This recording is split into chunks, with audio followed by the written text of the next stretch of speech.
이야기는 언더커버, 미스홍의 주인공 홍금보의 강렬한 등장으로 시작됩니다. 홍금보는 증권감독원 소속 감독관으로 이미 업계에서는 여의도 마녀라고 불릴 만큼 악명 높은 인물입니다. 어느 날 홍금보의 팀장은 각종 뇌물을 받은 혐의로 조사를 받게 되고 그 자리에는 증인으로 홍금보가 불려옵니다. 보통 이런 상황이라면 팀장을 감싸거나 적당히 넘어갈 법도 한데 홍금보는 전혀 다른 선택을 합니다. 정의의 사도답게 사실 그대로를 증언해버리고 결국 팀장은 뇌물수수 혐의로 해고됩니다. 이 사건을 계기로 홍금보는 차기 팀장으로 승진하고 팀원들을 단숨에 휘어잡는 카리스마를 보여줍니다. 곧이어 홍금보는 다음 타깃을 정합니다. 바로 대형 증권사 한민증권입니다. 한민증권은 이미 5차례나 주가 조작 전력이 있었고 그 과정에서 조성된 비자금 규모만 1,000억 원이 넘는 상황. 홍금보 팀장은 이 사건을 반드시 파헤치겠다고 결심합니다. 하지만 이 사실을 알아챈 한민증권 임원진들은 빠르게 움직입니다. 한민증권의 대표 강명희 사장은 오히려 아버지인 강필범 회장에게 경찰 조사를 받아야 할 상황이라고 보고하지만 강필범 회장은 버럭 화를 내며 이를 일축합니다. 비리를 알고도 묵인하고 있는 듯한 태도, 그리고 아들이 혹시라도 다른 마음을 먹을까 걱정하는 모습에서 강필범 회장의 진짜 속내가 조금씩 드러납니다. 조사를 통해 드러난 정황은 충격적입니다.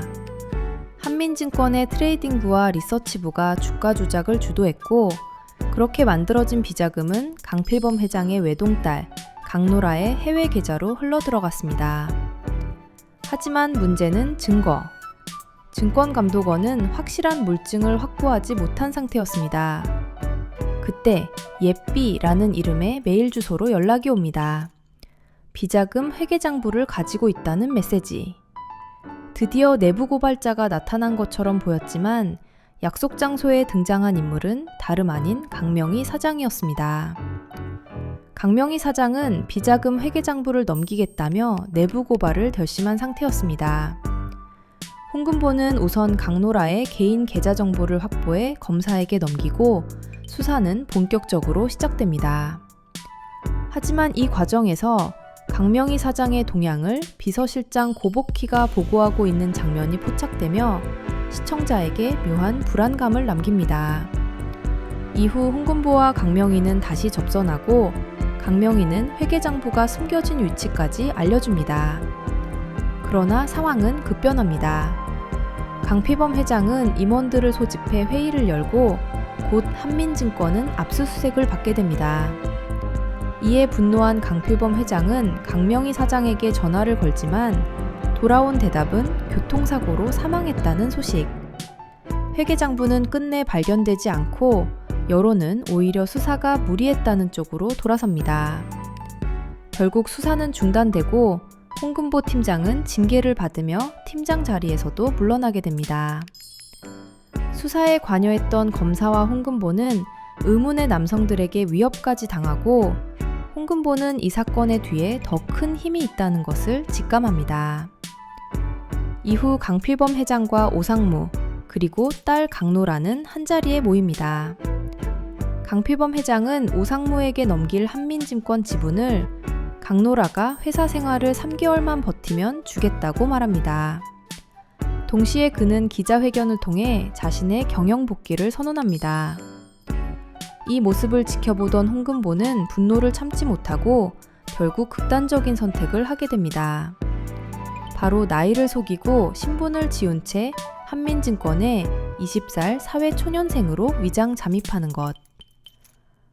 홍금보는 동생과 함께 철저히 준비합니다. 머리를 짧게 자르고 옷을 새로 사고 말투와 분위기까지 완전히 바꾸며 홍장미라는 새로운 인물로 다시 태어납니다. 홍장미는 한민증권 여사원 공개 채용에 지원해 필기시험을 치르고 성적이 너무 좋아 면접 단계에서 오히려 배제당하는 상황을 맞이합니다. 하지만 시험 문제에 오류가 있음을 지적하며 당당히 항의하고 결국 정정 끝에 합격을 쟁취합니다. 그렇게 홍금보는 진짜 언더커버로 한민증권 내부에 들어가게 됩니다. 홍장미는 기숙사 301호에 배정되고 그곳에는 사장 비서 역할을 하던 고복희와 강노라가 함께 생활하고 있었습니다. 입사 첫날, 홍장미는 위기관리본부로 배정되는데 이곳에는 알벗 오브 본부장과 이용기 과장 등이 모여있는 말 그대로 회사의 구석부서입니다. 이 과정에서 홍장미는 충격적인 사실을 알게 됩니다. 전 남자친구였던 신정호가 한민증권의 새 사장으로 취임한다는 것. 두 사람의 과거는 아직 자세히 드러나지 않았지만 한때 깊은 관계였다는 것만은 분명해 보입니다.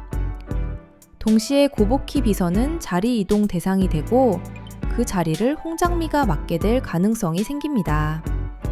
이를 막기 위해 홍장미와 고복희는 손을 잡고 신정우 사장을 골탕 먹이려는 오상무와 차중일 부장의 계략을 역이용합니다. 회의용 자료에서 빠진 예상 질문과 답변을 홍장미가 기지로 보완하며 위기를 넘기고 결국 고복희는 비서 자리를 지켜냅니다. 이 과정에서 고복희는 홍장미에게 예삐에 대한 힌트를 흘립니다.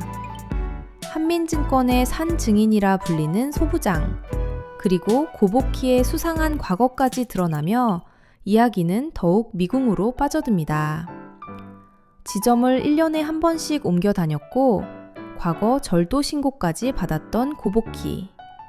그녀가 접수한 예삐의 노트는 앞으로의 전개에서 핵심 열쇠가 될 것으로 보입니다.